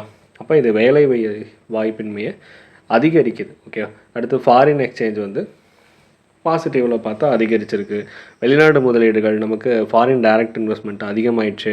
நம்ம இன்றைக்கி ஐஃபோன், சாம்சங் அந்த மாதிரி இந்தியாவிலேயே தயாரிக்கப்பட்டு நமக்கு ஏற்றுமதி பண்ணுற அளவுக்கு மாறிட்டோம். அடுத்து கன்சம்ஷன் பார்க்கும்போது மக்கள் நிறையா பொருட்களை வந்து வாங்கிறதுக்கு ஆரம்பிச்சிட்டாங்க. இஎம்ஐ கலாச்சாரம் உருவாயிடுச்சு. ஓகே. அது போக பை நவ் பே லேட்டர், அதுதான் இஎம்ஐ. இப்போ அந்த மாதிரிலாம் வந்ததுனால நிறையா டெவலப்டு தான் இருக்குது. இது எல்லாத்தையும் கண்ட்ரோல் பண்ணுறது, ரெகுலேட் பண்ணுறதுலாம் யார்? WTO தான். நமக்கு வேர்ல்டு ட்ரேட் ஆர்கனைசேஷன், குளோபலைசேஷன் இது எல்லாத்தையும் கண்ட்ரோல் பண்ணுறது. ஓகே.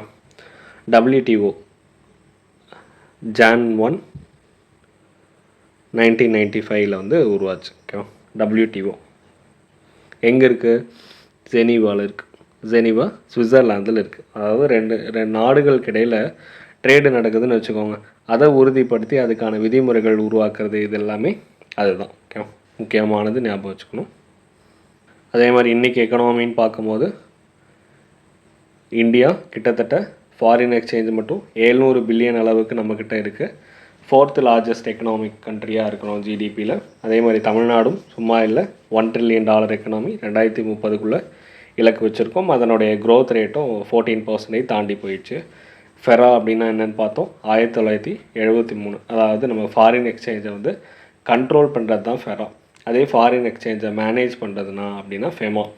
இதில் வந்து ஃபெராவில் பார்த்தோம்னா நம்ம அப்போ பார்த்தோம்ல, ஏன் நான் சிஆர்பிசியோட ரிலேட் பண்ணி சொன்னேன்னா, ஃபியர்னு சொன்னேன்னா, ஃபெரா இது வந்து மீறினீங்க அப்படின்னா கிரிமினல் அஃபென்ஸ்ன்னு சொல்லுவாங்க. ஓகே. ஏன்னு சொன்னேன்னு புரியுதா? இது கிரிமினல் அஃபென்ஸ். அப்போ இது என்னது? Civil offence. ஓகே. இந்த சட்டத்தை மீறினா சிவில் அஃபென்ஸ் தான். ஆனால் ஃபெராவை மீறினா கிரிமினல் அஃபென்ஸே வந்து போடுவோம். பேர்லேயே வந்துடுச்சு, ஃபெரானா ஃபியர், பயம், கடுமையான சட்டம். நமக்கு ஃபெமானா மேனேஜ்மெண்ட். அப்போ இதை ஈஸியாக ஞாபகம் வச்சுக்கோங்க.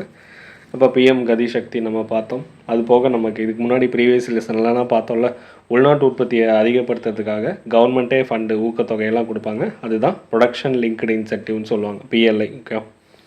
PLI production linked incentive. 2020 கூட கொண்டு வந்திருப்பாங்க ப்ரொடக்ஷன் லிங்க்டு இன்சென்டிவ்.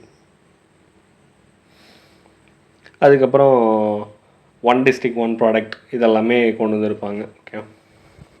டிஸ்இன்வெஸ்ட்மெண்ட் முதலீட்டு விளக்கம். அப்போ கவர்மெண்ட் வந்து என்ன பண்ணுது, அரசு நிறுவனங்கள் பப்ளிக் செக்டார் யூனிட்டில் இருக்கக்கூடிய ஒரு ஷேர் ஒரு பகுதியை தனியாருக்கு விற்கிறது தான் வந்து டிஸ்இன்வெஸ்ட்மெண்ட்டுன்னு சொல்கிறாங்க, முதலீட்டு விளக்கம். அதாவது பொதுத்துறை நிறுவனங்கள் தங்களுடைய பங்குகளை தனியார் நிறுவனங்கள் அல்லது வங்கிகளுக்கு விற்றா அதுக்கு பேர், அதாவது முழுக்க நடைமுறைப்படுத்தப்படலை அப்படிங்கிறது சொல்கிறாங்க. நமக்கு தெரியும், அதாவது முழுக்க பண்ணிட்டா அது பேர் என்ன ஆகிடும், ப்ரைவேட்டைசேஷனாக மாறிடும். ஓகேவா. அப்போ அதனால் இது பேர் டிஸ்இன்வெஸ்ட்மெண்ட், முதலீட்டு விளக்கம். ஓகேவா. இல்லை ஜிடிபியை வந்து கம்பேர் பண்ணியிருக்காங்க. இதெல்லாம் பழைய டேட்டா, IMF 2016 டேட்டா வந்து சொல்லியிருக்காங்க. அப்போதைய ஜிடிபி நம்ம வேர்ல்டு லெவலில் 2.99% கிட்ட இருந்தோம் அப்படிங்கிறது சொல்கிறாங்க. 2.99 இருந்தால் 2016. ஓகே. அது போக நம்ம மக்கள் தொகையில் தெரியும்ல, இந்தியா 17%, நிலப்பரப்பில் 2.4% இருக்குது. 2016 உலகத்தில் நம்ம 7வது பெரிய கண்ட்ரி. இப்போ 2025-26 டேட்டா அப்படி நம்ம 4th கண்ட்ரி. ஓகே. அது மாதிரி ஆசிய நாடுகள் ஏஷியன் கண்ட்ரீஸில் சைனா, ஜப்பான் அதுக்கடுத்து 3வது கண்ட்ரியாக இருந்திருக்கும். 2016 ஜிடிபி வந்து 8.5% இருந்துச்சு அப்படிங்கிறது சொல்கிறாங்க. ஓகே. இதெல்லாம் வந்து பழைய டேட்டா. அப்போ அந்த மாதிரி இருந்திருக்கு.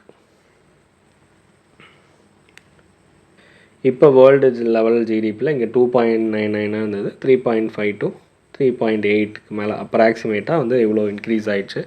நம்ம வேர்ல்டில் 4th லார்ஜஸ்ட்டு வேர்ல்டு ஜிடிபி ரேங்கிங்கில் நம்ம 4th இருக்கோம். லேண்ட் ஏரியாவில் அதெல்லாம் சேஞ்ச் ஆகாது, அதே 2.4 தான். மக்கள் தொகையில் அப்படியே 17.5 தான் இருக்குது. ஓகே.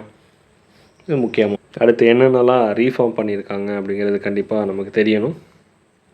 என்னென்னலாம் ரீஃபார்ம் பண்ணியிருக்காங்க, புதிய தொழிற்கொள்கை நியூ எக்கனாமிக் பாலிசி நமக்கு தெரியும், அடிக்கடி சொன்னதெல்லாம் ஜூலை 24, 1991 தான் வந்து அறிவித்தாங்க. நிறைய இண்டஸ்ட்ரீஸில் கட்டுப்பாடுகள் நம்ம ரிலாக்ஸேஷன் பண்ணியிருக்கிறாங்க. வெளிநாட்டு நேரடி முதலீடுகள் கட்டுப்பாட்டை ஒழிச்சாங்க. அதுக்கப்புறம் எம்ஆர்டிபி சட்டம் வந்து 1969 கொண்டு வந்திருப்பாங்க. எம்ஆர்டிபினா மோனோபாலிசிஸ் அண்ட் ரெஸ்ட்ரிக்டிவ் ட்ரேட் ப்ராக்டிஸ்னு சொல்லுவோம். அப்போ மோனோபாலிஸ் அதாவது எம்ஆர்டிபி ஆக்ட்னா monopolies restrictive trade practices act அப்படின்னு சொல்லுவாங்க. 1969 கொண்டு வந்தது. அதை நீக்கிட்டு தான் 2002, 2003 காம்படிஷன் ஆக்ட் போட்டி சட்டம்னு கொண்டு வந்தாங்க. இது முழுமையாக செயல்பட ஆரம்பித்தது 2009 செயல்பட ஆரம்பிச்சிருக்கும். ஓகே. அப்போ உள்நாட்டு நிறுவனங்களை கட்டுப்பாடுலேருந்து தளர்த்துறது, உற்பத்தி திறன், வேலைவாய்ப்பு எல்லாமே எதிர்கொண்டு தான் ஆகணும் அப்படிங்கிறத சொல்கிறாங்க. ஓகே. இந்த 1991 நியூ எக்கனாமிக் பாலிசி தான் என்னென்னு சொல்கிறாங்க, மேக்னா கர்த்தா. ஓகே. மேக்னா கர்த்தா ஆஃப் இந்தியன் இண்டஸ்ட்ரி. ஏன்னா நிறைய தொழில்துறைக்கான மகா சாசனம்னு சொல்கிறாங்க. மேக்னா கர்த்தா அப்படின்னா தொழில்துறைக்கான மகா சாசனம் அப்படின்னு சொல்கிறாங்க, முக்கியமானது. அப்போ இங்கே இந்த பேஜில் என்னென்ன பார்த்தோம், டிஸ்இன்வெஸ்ட்மெண்ட், அதாவது கவர்மெண்ட்டோடைய பப்ளிக் செக்டார் யூனிட் அவங்களுடைய ஷேரை ப்ரைவேட்டுக்கு விற்கிறது. ஓகே. அதாவது எக்ஸாம்பிள் சொல்லணுன்னா, ஒரு பெரிய வீடு இருக்குது, அதில் நம்ம யூஸே பண்ணாத ஒரு கார் வச்சுருக்கோன்னு வச்சுக்கோங்க. அதை விற்றுட்டு அதில் வரக்கூடிய பணத்தை வேறு எதுலையாவது போடுறது, அதுதான் வந்து முதலீட்டு விளக்கம். 2வது எம்ஆர்டிபி சட்டம் பார்த்தோம். நமக்கு இதில் எம்ஆர்டிபி சட்டம் நம்ம இதெல்லாம் கான்ஸ்டன்ட் அப்படியே ஸ்டார்டிங்கான டேட்டாலாம் கிடையாது, சேஞ்ச் ஆகிக்கிட்டே இருக்கும். உலக அளவில் ஜிடிபி, மக்கள் தொகை இது வேணால் காமன், நமக்கு சென்சஸ் எடுத்தால் கூட மாறும். மக்கள் தொகையில் 17.5, பரப்பு மாறாது 2.5 தான். 2016 ஜிடிபி 7வது இடம், இப்போ 4வது இடம். ஆசிய நாடுகளில் நம்ம 3rd பிளேஸில் இருக்கோம் அப்படிங்கிறத சொல்கிறாங்க. இப்போ எத்தனாவது பிளேஸ்னு உங்களுக்கான கொஷின். இதில் ஜிடிபியில் 8.5% அப்போ இருந்திருக்கு. சரி, 91 ஜூலை 24 அப்போ கொண்டு வந்தாங்க. எம்ஆர்டிபி சட்டம் வந்து நீக்கியிருக்கிறாங்க. எம்ஆர்டிபி சட்டம்னா பெரிய பெரிய கம்பெனிஸ் வந்து குறிப்பிட்ட அளவுக்கு மேலே சொத்து வச்சுருக்கக்கூடாது அப்படின்னு சொன்னாங்க. அதுக்கான தடையை வந்து நீக்கிறாங்க. அப்படின்னா முன்னாடி ஒரு கம்பெனி இருக்குதுன்னு வச்சுக்கோங்களேன், அவங்க 2 பிரான்ச்சஸ் வச்சுருக்காங்க. அதோடைய 3வது பிரான்ச்சை தொடங்கணும் அப்படின்னா கண்டிப்பாக கவர்மெண்ட்டோடைய பர்மிஷன் வாங்கி மட்டும்தான் தொடங்கணும். ஆனால் இன்றைக்கி பிக் பஸார் இருக்குது, ரிலையன்ஸ் இருக்குது, ரிலையன்ஸ் மார்ட் இருக்குது, இந்த மாதிரி டிமார்ட் இருக்குது, இந்த மாதிரியான கம்பெனிஸ் வந்து அவங்க என்ன பண்ணுறாங்க, எங்கேனாலும் எப்போனாலும் தொழில் தொடங்கிக்கலாம், தடை இல்லாமல் தொடங்கலாம் அப்படிங்கிறது தான் நமக்கு எம்ஆர்டிபி சட்டம் கொண்டு வந்தது. ஓகேவா? அதே மாதிரி வேர்ல்டில் ஜிடிபி சொன்னாங்க, அது சேஞ்ச் ஆகிக்கிட்டே தான் இருக்கும் வருஷம் வருஷம். நம்ம காம்படிஷன் ஆக்ட் வந்து 2002, அதுக்கான காம்படிஷன் கமிஷன் ஆஃப் இந்தியா அதை எப்போ தொடங்கினாங்க 2003, செயல்பட ஆரம்பித்தது 2009. ஓகே, எம்ஆர்டிபிக்கு பதிலாக சந்தைகளில் அதாவது மோனோபாலி இருக்கக்கூடாது. புரியுதா கான்செப்ட்? எம்ஆர்டிபி தூக்குனது இந்த மாதிரி முற்றுரிமை இருக்கக்கூடாது. முற்றுரிமை இல்லாமல் ஆரோக்கியமான ஒரு ஹெல்த்தியான காம்படிஷன் இருக்கட்டும் அப்படிங்கிறதுக்காக தான் காம்படிஷன் கமிஷன் ஆஃப் இந்தியா அப்படின்னு சொல்கிறாங்க. ஓகேவா? அது தொடங்கினாங்க, அதுக்கு தான் இது. ஓகேவா? சரி, நமக்கு தொழிற்கொள்கை கொண்டு வந்ததுக்கப்புறம் கவர்மெண்ட் என்னென்னலாம் கொண்டு வந்திருக்காங்க? உரிமங்கள் விளக்கம், நமக்கு லைசன்சிங். ஓகேவா? அதுக்கப்புறம் ஒதுக்கீடு, அதுக்கப்புறம் ரிசர்வேஷன், அதுக்கப்புறம் பப்ளிக் செக்டாரில் இருக்கக்கூடிய கட்டுப்பாடுகள். எம்ஆர்டிபி 1969 கொண்டு வந்தது, அதை வந்து நீக்கிறதுக்கான இது. அதுக்கப்புறம் ஃபாரின் டைரக்ட் இன்வெஸ்ட்மெண்ட், முதலீட்டு கொள்கையும் வெளிநாட்டு தொழில்நுட்ப கொள்கையும் கொண்டு வந்தாங்க அப்படின்னு சொல்கிறாங்க. நமக்கு 91க்கு முன்னாடி எப்படி இருந்துச்சு, அதுக்கப்புறம் என்னாச்சு? அனைத்து பொருட்களும் 91க்கு முன்னாடி எந்த ஒரு பொருள் தொடர்பானதும் நம்ம தொழில் உரிமம் வாங்கணும், லைசன்ஸும் வாங்கணும். பெரும்பாலான தொழில்கள் தனியார் துறைக்கு அனுமதி கிடையாது. விலை நிர்ணயம் இது எல்லாமே பகிர்வு எல்லாமே கட்டுப்பாடுகள் வச்சுருந்தாங்க. சரி, 91க்கு அப்புறம் என்னாச்சு? நம்ம மது, போதைப் பொருட்கள் இந்த மாதிரி பொருட்களுக்கு தடை விதித்தாங்க. ரெண்டாவது பாதுகாப்பு, அணு ஆற்றல், ரயில்வே இதில் எல்லாமே பொதுத்துறை பெரிய அளவிலான தனியார் முதலீட்டையும் தனியார் மயமாதல் முதலீட்டை திரும்ப பெறுதல் அப்படிங்கிறது சொல்கிறாங்க போன்ற நடவடிக்கை. அதுக்கப்புறம் நமக்கு மூணாவது விலை நிர்ணயிக்க அங்காடிகளுக்கு அனுமதி அப்படின்னு சொல்கிறாங்க. அவங்களே வந்து ரேட்டை ஃபிக்ஸ் பண்ணிக்கலாம். ஃபஸ்ட்டு எடுத்தவொடனே லைசன்சிங், இண்டஸ்ட்ரியல் லைசன்சிங்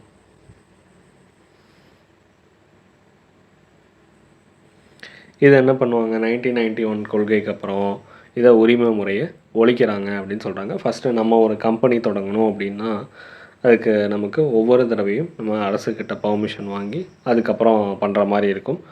அது எது நமக்கு இப்போ வந்து மதுபானம், ஆல்கஹால். ஓகேவா? ஆல்கஹால், அதுக்கப்புறம் வந்து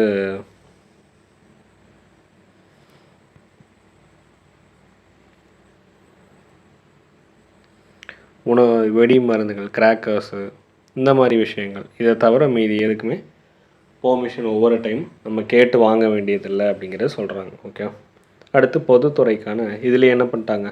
ரெட் டேப்பிசம் மெத்தட் அப்படின்னா எந்த ஃபைல் வந்து முன்னாடி போகணும் அப்படிங்கிறதுக்கான விரைவான அனுமதி. இப்போ அந்த மாதிரிலாம் கிடையாது. அந்த ரெட் டேப் கட்டியிருக்கிற ஃபைல் மட்டும் வேகமாக போகும். இப்போ எல்லாமே டிஜிட்டல் மயம் ஆயிடுச்சு. ஓகே, அந்த மெத்தட்லாம் கிடையாது. ரெண்டாவது தொழில்துறையில் ஒதுக்கீட்டை நீக்குதல்னு சொல்கிறாங்க. அதில் ரிசர்வேஷன் வச்சுருந்தாங்க. அதாவது அணுசக்தி, சுரங்கம், ரயில்வே இந்த மூணும் பொதுத்துறைக்கு ஒதுக்கப்பட்டன. மீதி என்னென்னலாம் இருக்கோ வந்து தனியார் துறையுடைய தொடங்கலாம், ஆனால் அதோடைய கண்ட்ரோல் வந்து கவர்மெண்ட்டுக்கிட்ட இருக்கும் அப்படிங்கிறத சொல்கிறாங்க. ஓகே, அப்போ முன்னதாக தொழிற்சாலைகளும் முக்கியமான பொதுத்துறை நிறுவனங்கள் அதெல்லாம் சொல்கிறாங்க. இப்போ அதுக்கான கட்டுப்பாடுகள் நீக்கப்பட்டு தனியார் துறைக்கு திறந்து விட்டுருக்காங்க. ஃபஸ்ட்டு அணுசக்தி, அட்டாமிக் பவர், அது கூட ப்ரைவேட் வந்துடுச்சு. சாந்தி அப்படிங்கிற ஒரு பில் வந்து பாஸ் பண்ணியிருப்பாங்க 2025 டிசம்பர் ரேஞ்சில். ரெண்டாவது சுரங்கம், மைன்ஸு. மூணாவது ரயில்வே, பாதுகாப்பு, இந்த மாதிரி சம்பந்தங்கள் விஷயங்கள். இது மாதிரி அதாவது 3 துறைகள், அணுசக்தி, சுரங்கம், அதுக்கப்புறம் ரயில்வே பொதுத்துறைக்கு ஒதுக்கீடு செஞ்சாங்க. இப்போ இந்த 3 துறையை தவிர மீதி எல்லாமே ப்ரைவேட் வந்து அவங்களுடைய ஹெல்த்தியான காம்படிஷனை வச்சுக்கலாம். ஓகே, இப்போ எக்ஸாம்பிள் சொல்லணும் அப்படின்னா நமக்கு விண்வெளியில் கூட என்ன ஆயிடுச்சு, இப்போ ப்ரைவேட் வந்துட்டாங்க. நமக்கு எப்படி வந்து அங்கே அமெரிக்காவில் ஸ்பேஸ் எக்ஸ் இருக்குது, அந்த மாதிரி இந்தியாவில் பார்க்கும்போது நமக்கு ஸ்கை ரூட் அப்படின்னு சொல்லுவாங்க. ஓகே, ஸ்கை ரூட் நமக்கு விண்வெளி சார்ந்த தனியார் நிறுவனங்கள் இதெல்லாம். அடுத்து பொதுத்துறை தொடர்பான சீர்திருத்தங்கள். அப்போ பொதுத்துறை வந்து திறமையாக இருக்குதுன்னு வச்சுக்கோங்களேன், அதை அட்டானமஸ் படியாக அறிவிச்சிடும். ஓகே, எந்தெந்த துறைகளுக்கு முக்கியத்துவம் அளிக்கணுமோ அதை கண்டுபிடிச்சி முக்கியத்துவம் கொடுத்துட்ருக்குறாங்க. அப்போ முதலீட்டு குறைப்பு கொள்கை, அதாவது டிஸ்இன்வெஸ்ட்மெண்ட் பாலிசி மூலயமா பப்ளிக் செக்டார் யூனிட்ஸை மாற்றுறாங்க. அப்போ எதெல்லாம் வந்து லாஸில் போயிட்டுருக்கோ அந்த மாதிரி நிறுவனங்கள், பொதுத்துறை நிறுவனங்கள் தனியார்கிட்ட ஒப்படைக்க வழிவகை செய்யப்பட்டுள்ளது. நம்ம ஏர் இந்தியா கூட பார்த்தோம்ல, அந்த மாதிரி தான் வந்து மாற்றிருக்காங்க ஏர் இந்தியா. அதுக்கப்புறம் எம்ஆர்டிபி 1991 பொருளாதார கொள்கைப்படி எம்ஆர்டிபி வந்து கொண்டு வந்தாங்க. 2009 ஏற்படுத்தப்பட்டதுங்கிறான். 2010 கொண்டு வந்ததுங்கிறான். 2009 வந்து கொண்டு வந்திருப்பாங்க. அது முழுமையாக செயல்பட ஆரம்பித்தது 2009, 2010 இந்த ஃபினான்ஷியல் இயர். ஆக்சுவலாக இயர் வந்து 2009 தான். சரி, அப்போ இதுக்கு பதிலாக தான் என்ன கொண்டு வந்தோம்? காம்படிஷன் கமிட்டி ஆஃப் இந்தியா அப்படின்னு சொல்லிட்டு கொண்டு வந்தோம். Competition committee of India. அப்போ இது என்ன பண்ணும்? இப்போ ஜியோ கம்பெனிஸ்லாம் இருக்குதுன்னு வச்சுக்கோங்களேன். ஜியோ மாதிரியான கம்பெனிஸ் இருக்கிறதுலே வந்து லோயஸ்ட்டு ப்ரைஸில் வந்து கொடுக்குறாங்க அப்படின்னா அதை வந்து மற்ற நிறுவனங்களை அழிக்குதா அப்படிங்கிறத அதை டெஸ்ட் பண்ணி பார்க்கும். அதாவது சிசிஐயோடைய வேலையே வந்து ஹெல்த்தியான காம்படிஷன் தான். ஓகே, ஹெல்த்தி காம்படிஷன் அதை உருவாக்கணும் அப்படிங்கிறது அந்த போட்டிக்குழு ஆணையத்துடைய நோக்கம். ஓகே, இப்போ எக்ஸாம்பிள் காம்படிஷன் கமிஷன் ஆஃப் இந்தியாவோடது. இது முன்னாடி காலத்தில் என்ன பண்ணுறாங்கன்னா, சிமெண்ட் கம்பெனிஸ் அவங்க எல்லாம் ஒன்றா சேர்ந்து பேசி வச்சு அந்த சிமெண்ட்டோடைய ரேட்டை வந்து ஒன்றா இன்க்ரீஸ் பண்ணாங்க. அப்போ இதை கண்காணித்து அந்த கம்பெனிஸ்க்கு எல்லாத்துக்குமே ஃபைன் அமௌண்ட்டு, ஓகே, அதிகமான அபராதம் விதித்த ஒரு கமிஷன் தான் நமக்கு காம்படிஷன் கமிஷன் ஆஃப் இந்தியா. அதாவது இந்த மாதிரி சிசிஐ என்ன பண்ணோம்னா, நிறுவனங்களுக்கு அதாவது ஃபைன் பண்ணி நிறுவனங்கள் அவங்களுக்குள்ளேயே கூட்டணி அமைச்சு மக்களை ஏமாத்துறாங்களா, இங்கே ஆரோக்கியமான போட்டி தான் வந்து நடந்துகிட்ருக்கா அப்படிங்கிறது கண்காணிக்கிற வேலை தான் வந்து சிசிஐயோடைய வேலை.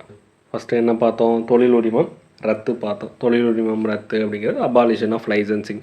மதுபானம், சிகரெட் இந்த மாதிரியான கெமிக்கல் ரிலேட்டடாக இருக்கக்கூடிய எல்லா அதை தவிர மீதி இருக்கக்கூடிய எல்லா தொழிற்சாலைகளுக்கும் அனுமதி பெற தேவையில்லை அப்படிங்கிறது சொன்னாங்க. அதுவும் இப்போ வந்து நமக்கு ஈஸியாக வந்து சிங்கிள் கிளியரன்ஸ் விண்டோ சிஸ்டம்லாம் தொடங்கிட்டாங்க. ஈஸியாக அதில் அப்ளிகேஷன் போட்டோன்னே நம்ம தொழில் தொடங்குற மாதிரி. பொதுத்துறை ஒதுக்கீடு வந்து குறைப்பு அப்படின்னு சொல்கிறாங்க. அரசுக்கு மட்டும்தான் சொந்தமான துறைகளுடைய எண்ணிக்கையை வந்து குறைச்சிட்டாங்க. ஓகே, அப்போ முன்னாடி ரயில்வே, பிஎஸ்என்எல் இதெல்லாம் இருந்துச்சு. அப்போ இண்டிகோ விமானம் நமக்கு இந்த மாதிரியெல்லாம் இருந்தது. கொஞ்சம் கொஞ்சமாக வந்து அதே சேஞ்ச் பண்ணிட்டாங்க. எம்ஆர்டிபி சட்டம் பெரிய பெரிய நிறுவனங்கள் சொத்து சேர்க்கிறதே வந்து தடுத்துச்சு. ஆனால் வந்து நமக்கு என்ன பண்ணிட்டாங்க, அதெல்லாம் நீக்கிட்டு இப்போ காம்படிஷன் கமிஷன் ஆஃப் இந்தியா அப்படிங்கிறது மாறிடுச்சு. ஓகே, முன்னாடி ஒரு 100 கோடிக்கு மேலே சொத்து வச்சுருந்தா அரசோட அனுமதி வாங்கணும். ஆனால் இன்றைக்கி நமக்கு ப்ரைவேட் கம்பெனிஸ், நமக்கு யார், Ambani groups, Reliance industries, Adani groups இந்த மாதிரி பெரிய பெரிய நிறுவனங்கள்லாம் அவங்களுடைய எந்த ஒரு தடையும் இல்லாமல் எவ்வளோ ஒரு லாபம்னாலும் எடுக்கலாம். அப்போ நிறையா முதலீடு செய்கிறாங்க அப்படின்னு சொல்கிறாங்க. அப்போ இதுக்கு முன்னாடி தடை விதிச்சிருந்தாங்க, இவ்வளோ குறிப்பிட்ட அமௌண்ட்டுக்கு மேலே சொத்து சேர்க்கக்கூடாது அப்படின்னு சொல்லிட்டு. எம்ஆர்டிபி சட்டம் வந்ததுக்கப்புறம் ஹெல்த்தியான காம்படிஷன் வந்துடுச்சு. ஓகேவா, சிம்பிளாக சொல்லணும், 1991க்கு முன்னாடி இது ஒரு காவலாளி, ஓகே, ரொம்ப ஸ்ட்ரிக்டான ஒரு ஒர்க்கராக இருந்தாங்க. ஓகேவா, இப்போ 1991க்கு அப்புறம் என்ன ஆயிடுச்சு அப்படின்னா ஃபெசிலிட்டேட்டர். ஓகே, ஃபெசிலிட்டேட்டர் அதாவது வழிகாட்டி அப்படின்னு சொல்கிறாங்க. அப்போ முன்னாடி அரசாங்கம் எல்லாவற்றையும் தடுத்து காவல் காக்கிற வேலை பார்த்துட்டு இருந்துச்சு. இப்போ ஃபெசிலிட்டேட்டர் வழிகாட்டுற வேலையை வந்து பார்க்குது அப்படின்னு சொல்கிறாங்க. 91 அதாவது எல்பிஜிக்கு முன் எல்பிஜிக்கு பின், நம்ம கிபி மாதிரி. அடுத்து முதலீட்டு கொள்கை என்னென்னலாம்? இன்வெஸ்ட்மெண்ட் பாலிசி, ஓகே, பொருளாதார சீர்திருத்தம்னால நிறையா வந்துச்சு. வெளிநாடு முதலீடு, அதுக்கப்புறம் அதாவது வெளிநாட்டு முதலீடுகள்லாம் அதிகமாக ஈர்த்து இங்கே வெல்கம் பண்ண ஆரம்பித்தாங்க. அப்போ இதுவே வந்து ஒரு காம்படிஷன் நேரடியாக உருவாக ஆரம்பிச்சது. அதுதான் வெளிநாட்டு நேரடி முதலீடு எஃப்டிஐ, வெளிநாட்டு தொகுப்பு முதலீடு அப்படின்னு சொல்கிறாங்க. ரெண்டுமே வந்து தொடங்கினாங்க. ஓகேவா, இப்போ நமக்கு ஒரு கன்ஃபியூஷன் இருக்கும். அதாவது எஃப்டிஐனா என்ன, எஃபிஐனா என்ன அப்படின்னு. எஃப்டிஐனா தெரியும், ஃபாரின் டைரக்ட் இன்வெஸ்ட்மெண்ட், ஓகே. அதே எஃபிஐனா அதே ஃபாரின் தான். பின்னா போர்ட்ஃபோலியோ, ஓகே. இப்போ பின்னா போர்ட்ஃபோலியோ அப்படின்னு சொல்கிறாங்க. போர்ட்ஃபோலியோ இன்வெஸ்ட்மெண்ட், அதாவது அது என்ன ஃபாரின் டைரக்ட் இன்வெஸ்ட்மெண்ட், அதாவது ஒரு ஃபாரின் கம்பெனி, ஓகே, ஒரு ஃபாரின் கம்பெனி அல்லது இண்டிவிஜுவல் இன்வெஸ்டர் டைரெக்டாக பிஸ்னஸ் ஆப்ரேஷனில் இல்லை அசட்ஸில் இன்னொரு கண்ட்ரி மேலே நம்ம இன்வெஸ்ட் பண்ணுறாங்கன்னு வச்சுக்கோங்களேன். ஒரு வெளிநாட்டு கம்பெனி இன்னொரு நாட்டில் இருக்கக்கூடிய கம்பெனியில் நேரடியாக முதலீடு செய்கிறது, இல்லை அங்கே ஒரு புது பிரான்ச்சை வந்து தொடங்குறது, இதுதான் நமக்கு ஃபாரின் டைரக்ட் இன்வெஸ்ட்மெண்ட். ஓகேவா? அப்போ இதில் என்னென்னா, இது ஒரு லாங் டேர்ம் இன்வெஸ்ட்மெண்ட்டுன்னு சொல்கிறாங்க. ஓகே, ரொம்ப நாளைக்கு முதலீடு வந்து இருக்கும், நிலையானதாக இருக்கும். அதுவே நமக்கு ஃபாரின் போர்ட்ஃபோலியோ இன்வெஸ்ட்மெண்ட் அப்படின்னா, ஒரு கவர்மெண்ட்டோடைய பங்குச்சந்தை ஷேர் மார்க்கெட்டில் இருக்கக்கூடிய ஷேர்ஸும் பாண்டும் இதில் முதலீடு செய்கிறோம் அப்படின்னா, இது ஒரு ஷார்ட் டேர்ம் தான். ஓகே, அப்போ லாபம் குறைஞ்சா நமக்கு முதலீட்டாளர்கள் உடனடியாக என்ன பண்ணுவாங்க, அதாவது ஒன்றும் ஆகுதுன்னு வச்சுக்கோங்க. இப்போ ஒரு ஷேர் மார்க்கெட்டில் போட்டிருக்கிறாங்க, ஷேர் வந்து போட்டு வச்சுருக்காங்க பாண்ட் பேப்பரில். இது என்ன பண்ணுவாங்க அப்படின்னா, லாபம் ஒருவேளை அந்த ஷேரில் அதிகமாச்சுன்னு வச்சுக்கோங்களேன், உடனே அந்த ஷேரை விற்றுட்டு போயிடுவாங்க. அப்போ இதுதான் வந்து நமக்கு ஹாட் மணி அப்படிங்கிற கான்செப்ட் சொல்கிறாங்க. The investors has no direct control over the companies management. அப்போ அந்த இன்வெஸ்டர்ஸுக்கு இவங்களுக்கு நேரடியான அட்மினிஸ்ட்ரேஷனில் அதிகாரம் எடுக்கக்கூடிய முடிவு வந்து இவங்களுக்கு கிடையாது. ஓகே, அதுதான் வந்து ஃபாரின் போர்ட்ஃபோலியோ. எப்போ வந்து ஷேருக்கு அவங்க இன்வெஸ்ட் பண்ணதுக்கு லாபம் கிடைக்குதோ அப்போ வந்து சேல் பண்ணிவிடுவாங்க. அதுதான் ஃபாரின் போர்ட்ஃபோலியோ. இது வந்து ஃபாரின் டைரக்ட் இன்வெஸ்ட்மெண்ட் அப்படி கிடையாது, பெர்மனெண்ட்டாக இருக்கும். ஓகேவா? அதை தான் ஸ்கூல் புக்லேயும் கொடுத்துருப்பாங்க. 91 தொழில்நுட்பம், உயர்ந்த தொழில்நுட்பம், பேரளவு முதலீடு இதெல்லாம் வர ஆரம்பிச்சது. 51% வரைக்கும் பங்குகள் வரைக்கும் வெளிநாட்டு நேரடி முதலீடு எஃப்டிஐக்கு அனுமதி அப்படின்னு சொல்கிறாங்க. இது பல நிறுவனங்கள் 74%, 100% அப்படின்னு அப்பப்போ கவர்மெண்ட்டோடைய பாலிசிக்கு தகுந்த மாதிரி மாற்றிக்குவாங்க. ஓகேவா? நம்ம அக்ரிகல்ச்சர் மட்டும் தனியாக பார்த்துருவோம். இப்போவே டைம் வந்து நைட்டு 12:15 ஆச்சு. இதோட முடிச்சிடும். ஓகே, இப்போ இதில் நம்ம இது வரைக்கும் சும்மா பேசிக்கான ஒரு இன்ஃபர்மேஷன் தான் பார்த்துருக்கோம். நம்ம ரொம்ப டெப்த்தாக நம்ம ஞாபகம் வச்சுக்கிற மாதிரி கான்செப்ட்லாம் கிடையாது. ஓகே, ரொம்ப ஈஸியான லெசன் தான். நம்ம நெக்ஸ்ட்டு பார்ட்டில் ரிமைனிங் இருக்கிறத பார்க்கலாம். Stay tune.